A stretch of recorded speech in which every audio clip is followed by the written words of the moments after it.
A billionaire vanishes, entire regions are surveilled, and apps with 500 million users get crushed overnight. To outsiders, China's authoritarian moves look chaotic, but each crack of the whip is engineered, not random. From Rome's elite control to Ottoman collapse, Beijing studies every empire that failed and designs a countermeasure. But are these defenses genius or a new hubris? The answer starts with the fatal flaw that doomed Rome. In the final century of the Roman Republic, power concentrated in the hands of a tiny elite. By 50 BCE, just 6% of Italians owned over a third of the land. Senators and wealthy families turned vast estates into personal fiefdoms, while generals like Sulla and Pompey raised private armies loyal only to themselves. The state lost its grip, civil wars followed, and the Republic fell. Rome's collapse was not sudden. It was the result of a government outmaneuvered by its own richest citizens. China's leaders see a warning in every line of that history. When Jack Ma stood on stage in October 2020 and criticized state regulators, he was not just a tech mogul. He was the founder of Ant Group, a company with 500 million users, more than the population of any European nation. Alipay, Ant's payment platform, moved trillions of yuan each year. That kind of reach looked less like entrepreneurship and more like a parallel financial system. Days after Ma's speech, regulators halted Ant's $37 billion initial public offering, the world's largest. Within weeks, new rules forced Ant to become a financial holding company, slashing Ma's voting power from over 50% to just over 6%. The message was clear. No one, not even a billionaire with 500 million users, would operate outside the state's control. The crackdown did not stop there. Between 2021 and 2023, Chinese tech giants faced over $17 billion in fines. More than 100 billionaires lost their status. Xi Jinping called for common prosperity, a campaign to close the gap between rich and poor and prevent capital from riding on the state's head. The anti-corruption drive swept up 1.4 million officials. The party embedded itself in boardrooms, making sure no company could rival its authority. To Western eyes, these moves look like a war on innovation, a system strangling its own entrepreneurs. But to Beijing, letting a billionaire class grow unchecked is how empires die. When a private company can move money, shape public opinion, or mobilize a user base larger than most countries, the risk is not just economic, it is existential. Rome lost control of its elites and paid with its republic. China's answer is to never let elite power threaten the state, even if it means sacrificing some dynamism for survival. In the final years of the Ottoman Empire, identity became a fault line. By the late 1800s, the sultans ruled over a patchwork of peoples: Turks, Greeks, Armenians, Arabs, Slavs, each with their own language, faith, and history. The Ottoman millet system gave these groups autonomy, but it also set the stage for fragmentation. When nationalist uprisings swept the Balkans and the Middle East, the empire could not hold. By 1918, the Ottomans had lost 80% of their territory. The old order collapsed, torn apart by competing loyalties that proved stronger than imperial rule. China's leaders see more than a cautionary tale in that unraveling. They see a threat that must be neutralized at the source. In 2014, top officials gathered in Urumqi for the Xinjiang Work Conference. The message was uncompromising. The greatest danger to China's unity came from alternative identities, religious, ethnic, or ideological, that might one day rival loyalty to the state. What followed was a sweeping campaign to reshape the region.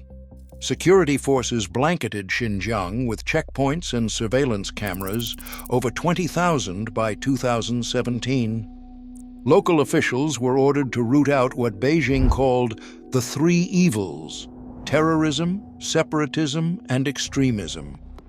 But the strategy went deeper than policing. Authorities built a vast network of re-education camps holding more than 1 million Uyghurs and other Muslim minorities, according to United Nations estimates. Inside, detainees studied Mandarin, memorized laws, and recited pledges to the Communist Party. Outside, mosques were razed, religious gatherings restricted, and traditional customs discouraged or banned. The campaign did not stop at Xinjiang. In Tibet, monasteries were brought under state control, and Buddhist teachings were filtered through official doctrine. Christianity faced its own crackdown, with thousands of churches shuttered or demolished since 2014.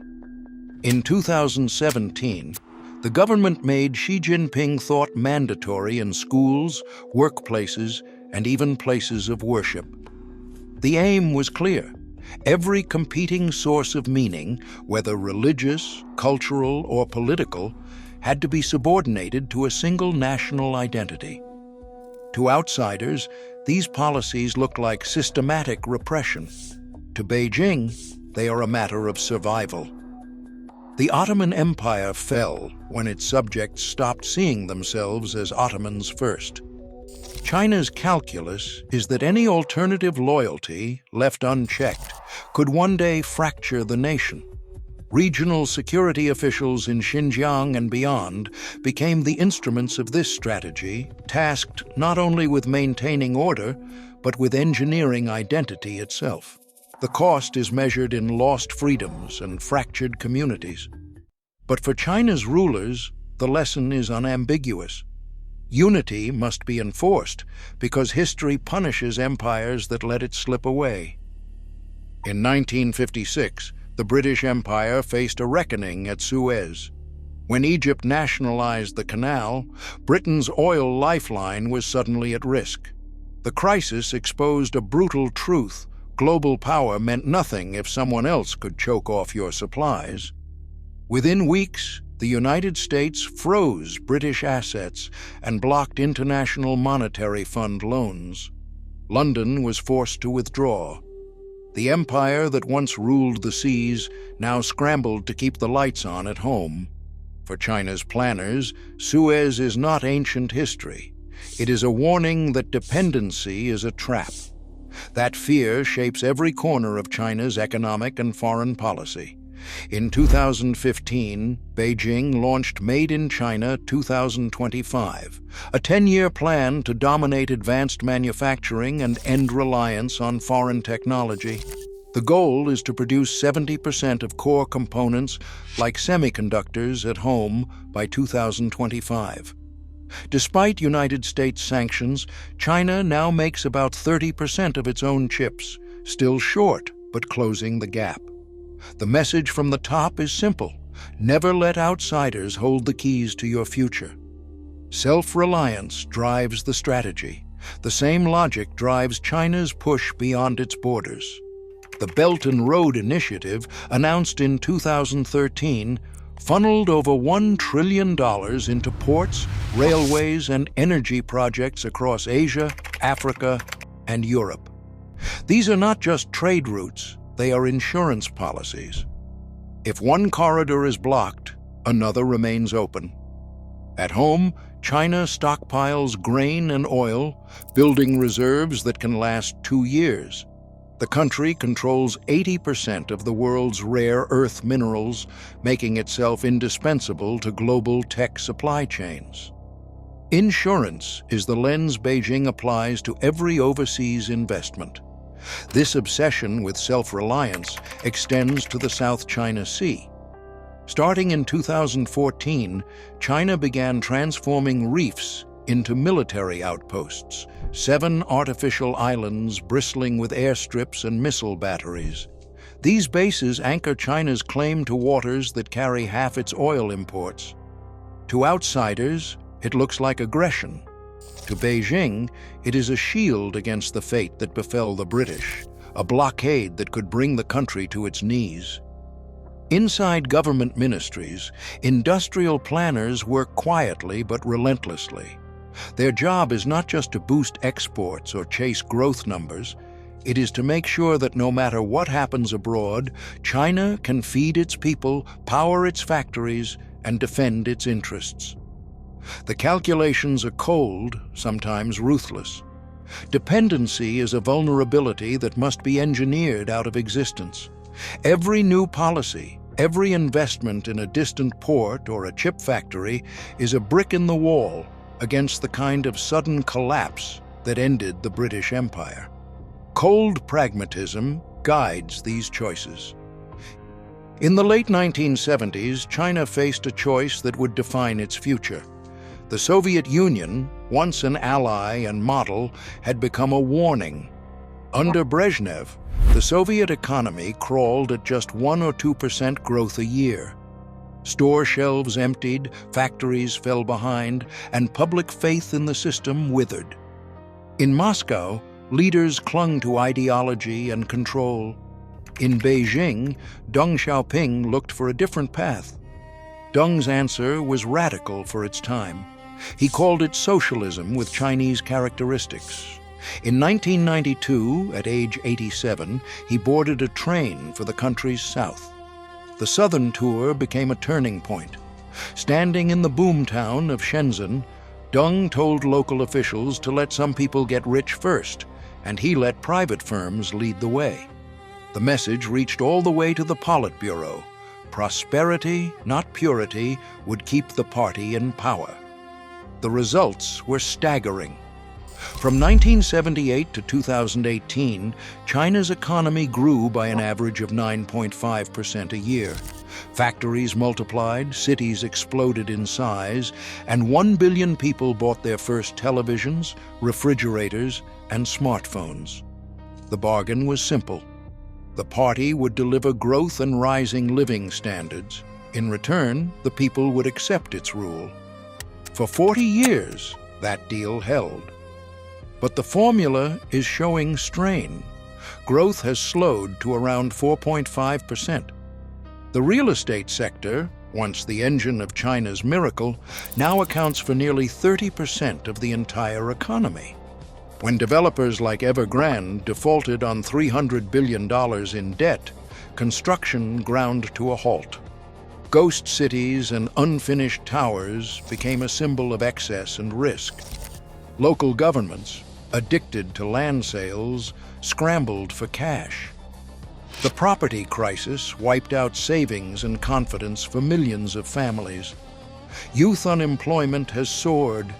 In 2025, the official rate for those aged 16 to 24 sits at 16%, higher still by some estimates.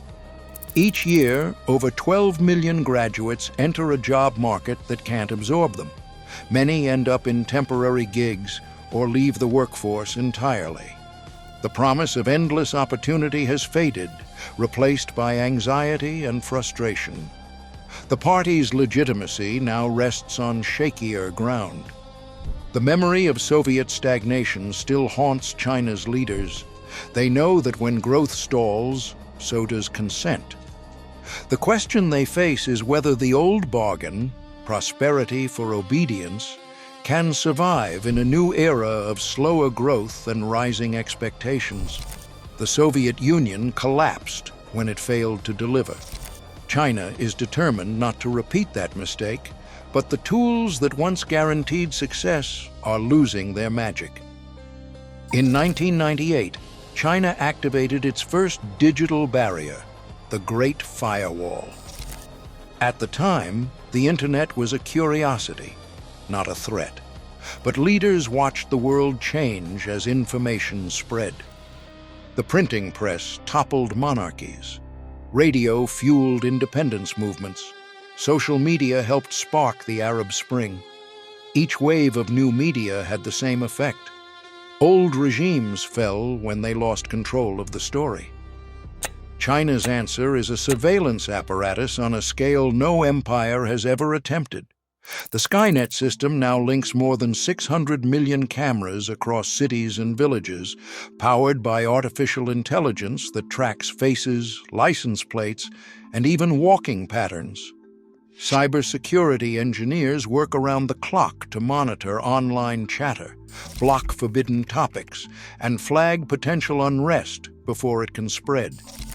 The Great Firewall, once a simple filter for foreign websites, now operates through more than 60 evolving regulations, scanning the data of over 1 billion users in real time. To outsiders, these controls look like paranoia, an overreaction that stifles creativity and slows innovation. But for China's rulers, every unchecked flow of information is a potential spark. The calculation is simple. Revolutions start with ideas. Slower growth is a price they are willing to pay if it means avoiding the fate of every empire that lost control of its narrative.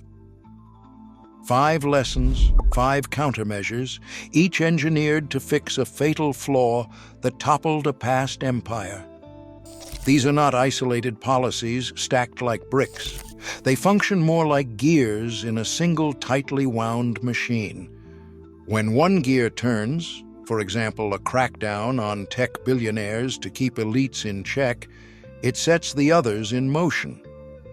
Ideological control in Xinjiang, chip self-sufficiency, relentless economic growth, and information management all move together, each reinforcing the next.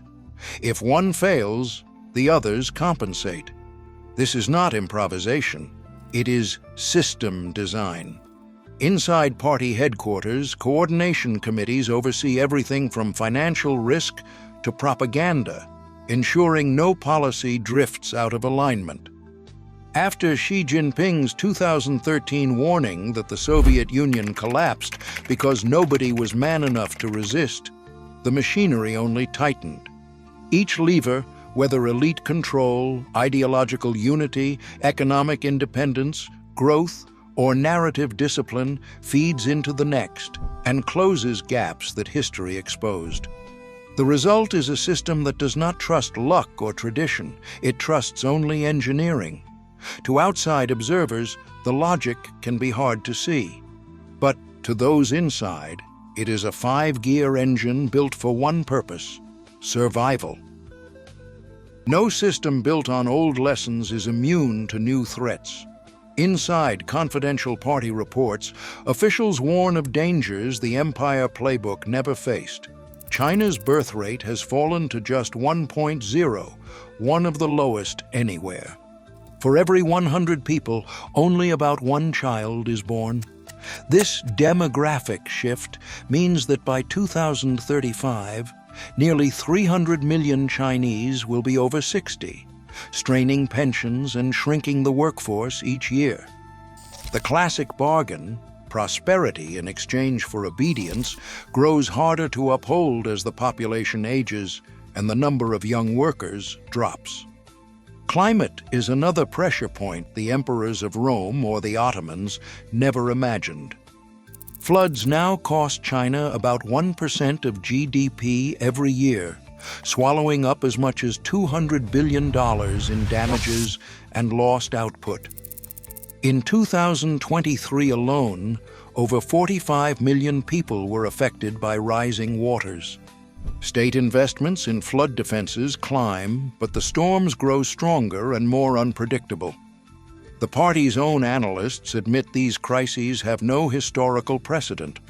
The gears designed to prevent collapse, elite control, ideological unity, economic self-reliance, offer little protection against demographic freefall or climate disaster. The system may be engineered for survival, but its greatest threats are the ones history never taught. 5 forecasts reveal whether this system truly holds. First, China will not allow any tech billionaire to operate independently of the state. If a company founder or executive amasses influence rivaling government authority through financial platforms, social networks, or control of data, expect regulatory action, forced restructuring, or public disappearance. The only exception is if economic growth drops below 3% for several years. In that case, policy may soften to revive confidence. Second, the security regime in Xinjiang and in other regions with strong alternative identities will not significantly relax. Surveillance spending in Xinjiang reached $50 billion by 2024, and new legal frameworks reinforce ideological control. Only sustained international pressure and clear signs of internal reform would indicate a change.